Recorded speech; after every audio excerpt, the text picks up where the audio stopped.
ಮದುವೆ ಕಾರ್ಯಕ್ರಮದಲ್ಲಿ ಹಲ್ಲೆಯಿಂದಾಗಿ ಆಸ್ಪತ್ರೆ ಸೇರಿರುವಂತ ಶಾಸಕ ತನ್ವೀರ್ ಸೇಠ್ ಆರೋಗ್ಯವನ್ನ ವಿಚಾರಿಸೋದಕ್ಕೆ ಮಾಜಿ ಸಚಿವ ಹಾಗೆ ಹುಣಸೂರು ಕ್ಷೇತ್ರದ ಬಿಜೆಪಿ ಅಭ್ಯರ್ಥಿಯಾಗಿರುವಂತ ಎಚ್ ವಿಶ್ವನಾಥ್ ಅವರು ಆಸ್ಪತ್ರೆಗೆ ಭೇಟಿಯನ್ನ ನೀಡಿದ್ರು.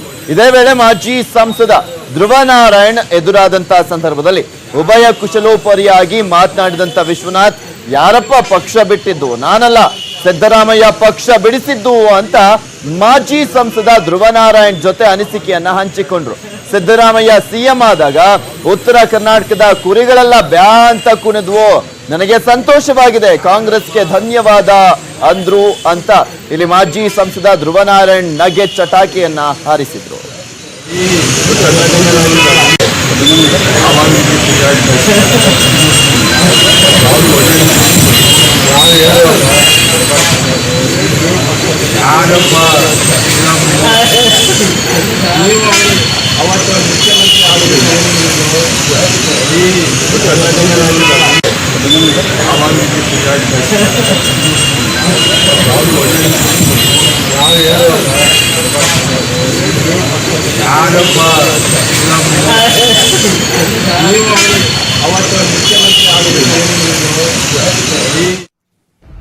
ಸಿದ್ದರಾಮಯ್ಯ ವಿರುದ್ಧ ಗುಡುಗಿದ್ದಾರೆ ಸಿಎಂ ಯಡಿಯೂರಪ್ಪನವರು. ಪಿಎಫ್ಐ ಮೇಲಿನ ಕೇಸ್ಗಳನ್ನ ವಾಪಸ್ ಪಡೆದ್ರು ಸಿದ್ದರಾಮಯ್ಯನವರು. ಇದೀಗ ಶಾಸಕ ತನ್ವೀರ್ ಸೇಠ್ ಅವರ ಮೇಲೆ ಹಲ್ಲೆ ಆಗಿದೆ, ಏನ್ ಹೇಳ್ತೀರಾ ಹಾಗಾದ್ರೆ ಅಂತ ಸಿದ್ದರಾಮಯ್ಯನವರನ್ನ ಪ್ರಶ್ನೆ ಮಾಡಿದ್ದಾರೆ.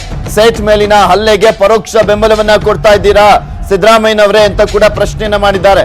ಪಿಎಫ್ಐ ಮೇಲಿನ ಕೇಸ್ ಹಿಂಪಡೆದ್ರಲ್ಲ, ಇವಾಗ ಏನ್ ಹೇಳ್ತೀರಾ?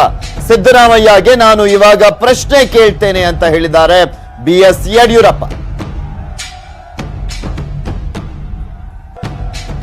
ವಿರೋಧ ಪಕ್ಷದ ನಾಯಕ ಸಿದ್ದರಾಮಯ್ಯನವರು ಅವರು ಮುಖ್ಯಮಂತ್ರಿ ಆಗಿದ್ದಾಗ ಪಿಎಫ್ಐ ಮೇಲಿದ್ದ ಎಲ್ಲ ಕೇಸ್ಗಳನ್ನು ವಾಪಸ್ ಪಡೆದರು. ಮೈಸೂರಿನಲ್ಲಿ ಗಲಭೆ ಆಯಿತು, ಶಿವಮೊಗ್ಗದಲ್ಲಿ ಗಲಭೆ ಆಯಿತು, ಒಂದು ಕೊಲೆ ಆಯಿತು, ಈಗ ತನ್ವೀರ್ ಸೇಠ್ ಮೇಲೆ ಮರಣಾಂತಿಕ ಹಲ್ಲೆ ಆಗಿದೆ. ನಾನಿವತ್ತು ಸಿದ್ದರಾಮಯ್ಯನವ್ರನ್ನ ಕೇಳ್ತೇನೆ, ಪಿಎಫ್ಐನವ್ರನ್ನ ಈ ರೀತಿ ಮಾಡಿದವ್ರನ್ನ, ಕೊಲೆ ಗೂಂಡಾಗಿರಿ ಮಾಡಿದವ್ರಿಗೆ ರಕ್ಷಣೆ ಕೊಟ್ಟು ಅವ್ರ ಮೇಲಿದ್ದ ಎಲ್ಲ ಕೇಸ್ಗಳನ್ನು ವಾಪಸ್ ಪಡೆದ್ರಲ್ಲ, ಇವತ್ತು ತನ್ವೀರ್ ಸೇಠ್ ಮೇಲೆ ಆಗಿರುವಂಥ ಮರಣಾಂತಿಕ ಹಲ್ಲೆಗೆ ನೀವೊಂದು ರೀತಿ ಪರೋಕ್ಷವಾಗಿ ಬೆಂಬಲ ಕೊಡ್ತಾ ಇದ್ದೀರಾ.